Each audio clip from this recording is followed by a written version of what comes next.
Hey Kavan, I'm really interested in building in public, but what should I share and what should I not share? Hey, I just want to say this question is so good because it's deep, it's open, and it's vague at the same time.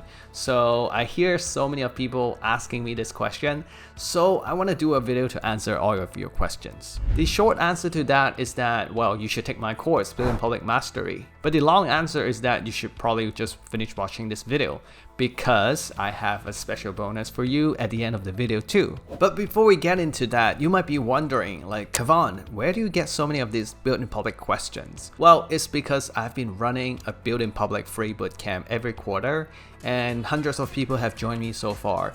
If you're interested to becoming one of them, then I'll put the link below so that you can join the waitlist, and I'll give you an update when the next one is coming up. So whenever I listen to this question, I always start by asking myself, why do people struggle with this? And if you're watching this video, then maybe I can make some guesses as well. Number one, maybe you don't understand what people want to hear from you. Number two, maybe you don't even know who you want in your audience. Number three, maybe you have a very difficult time deciding what you can say because you love to say that versus what people want to hear. Well, does that sound like you? But in this video, I don't really want to tell you what you can share and what you cannot share because it's different for every single person. But I want to give you 3 pointers to help you think through this. The number one mistake that I see people make on social media is that they think it's where they express themselves. Kind of like a private journal. So they would go on and say, hey, this is what I did today. Hey, I got a new client. Hey, this is what I thought about today. But honestly speaking, no one cares about your progress other than yourself.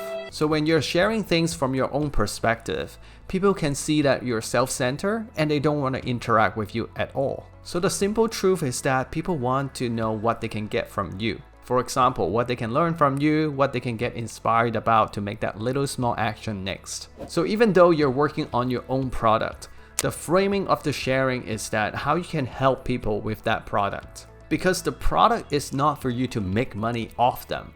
The product should be for them to achieve something. So I'll give you an example here. A self-centered way would be, I worked so hard and I finally get there.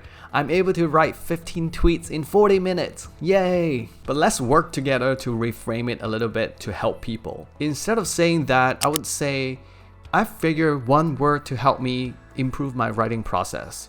Documentation. With documentation, now that I can write 15 tweets in 40 minutes, how are you guys jotting down your ideas now? Question mark. When you write like this, you're helping them to think about themselves. And this is why they care about your sharing. And then they're excited about your product and they want it now. Number two, don't share it after the fact. Share it before the fact. So here's what most people get wrong about building in public.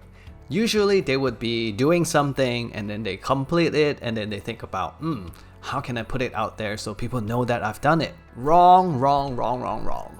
You have to reverse your thinking. Now I'm telling you that you have to talk first and then you do it later. But when I say talking, it's not really just like pure talking. I mean involving your community. Alright, so I want to give you another example. So if you're doing first and sharing next, this is what you would say. Hey guys, I filmed 7 lessons for my course today.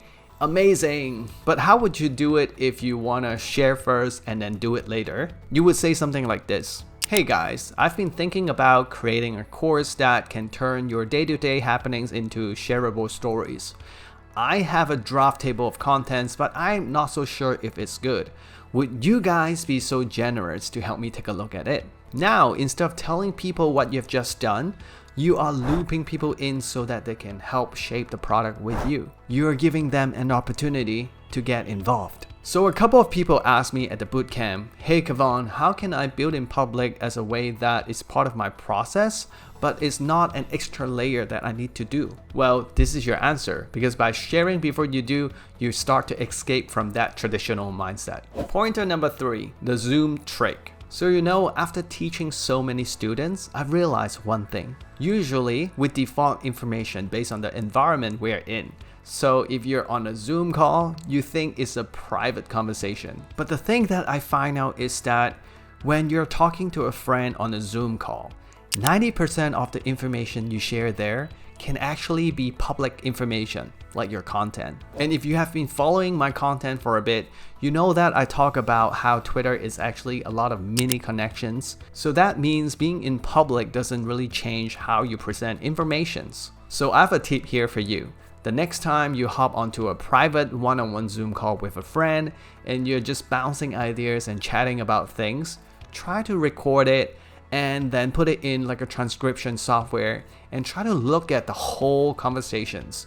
I guarantee you that even 70%, 80%, or 90% of the stuff that you talk about can be public content that you put out to Twitter, Instagram, TikTok, whatever you're doing. But one thing you really want to pay attention to is that does sharing that piece of information get you eyeballs on the project that you're working on? For example, currently I'm working on a new course to teach people how to build a free email course that is like a growth engine on autopilot. And Kristen here has amazing feedback for me, and this picture looks amazing, so I definitely want to share it out. But on the flip side, if on the Zoom call I was talking to my friends about how I'm so busy so that I don't have time to work on my project, I don't think that can get me eyeballs on the project, so I'm not gonna share it. So in this video, what I'm trying to do is to help you overcome the challenge of thinking about what to share. But the examples that I just shared with you, they didn't come out of nowhere. It is because I have a product called the Easy Content Magic that have been helping a lot of students unlock that in them. And if you're watching this video, I want to give you a little gift. You can find the link below to Easy Content Magic, and I have a special discount for you that is 40% off. So make sure you check it out, and then if you find value in the course, let me know. I would love to hear from you. All right,